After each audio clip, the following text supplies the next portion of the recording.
In a 2013 survey conducted in 8 EU countries, just 45% had a favourable view of the EU.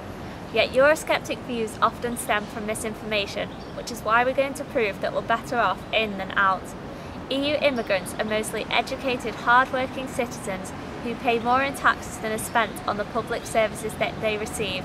Leaving the EU would only make us poorer, and the alternatives are dire. There are some EU institutions and policies that are too centralised, but we should work to amend directives and enact reforms, not scrap our membership altogether. The EU has given British businesses access to the single market, boosting the UK's GDP by 4 to 5%. The European Commission has the power to punish monopolies, stop government subsidising native companies, and block mergers that would be anti-competitive. Our annual budget contribution is just 0.5% of our GDP, and in 2013 78% of CBI members said that they would stay in. Companies invest in the UK to get a foothold in the entire EU market, not just the British one. Washington, Beijing and Tokyo only respect the UK as a trading partner because it is part of the world's largest trading bloc. Nigel Farage argues that many immigrants are welfare tourists, yet only 0.2% of them claim unemployment benefit without ever having worked in the UK. For the 2.3 million citizens of other EU nations living in the UK, there are 2.2 million Brits living in the rest of the EU. Would we really want to abandon the free movement of people and make it difficult for British citizens to work, study and retire abroad? True Eurosceptics may see kicking EU citizens out of the UK as a solution to all our problems, but this would likely result in a retaliation, wreaking havoc to the economy. The EU's regional policy aims to improve infrastructure in poor areas.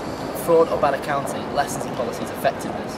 The Common Agricultural Policy is designed to support rural incomes and ensure that Europe has an adequate food supply, but the EU's tariff up to 28% on imported agricultural produce inflates prices. However, leaving the EU wouldn't bring about a magic solution.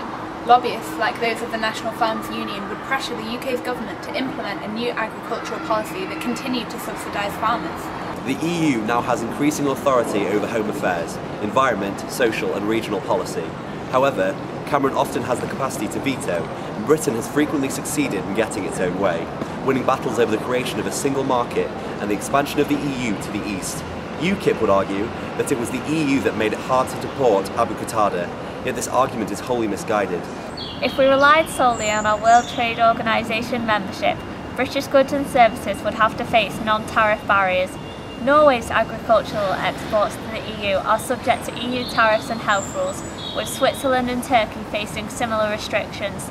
The UK government has done little contingency planning, and negotiations with irritated EU nations may lead to a poor outcome for Britain.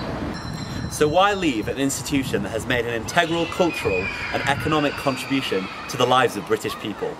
The Eurozone crisis could give Britain the chance to make the EU more competitive and less bureaucratic. So instead of complaining, we should press for more free trade talks with China and America, the completion of the single market in services, and the cutting of unnecessary regulations. Before voting to quit the EU, we must consider the financial, practical and geopolitical benefits of membership. And what we stand to lose for just a little more sovereignty in our own Westminster Parliament. 99% of the things that UKIP stand for are wrong. Yeah. I know that they all say that there's too many constraints and stuff, but no, I think to go on our own, it's not a good idea. And I feel we should keep United Europe. I can understand a view that thinks the old days were better, it's better to be alone, but I don't think it's realistic these days.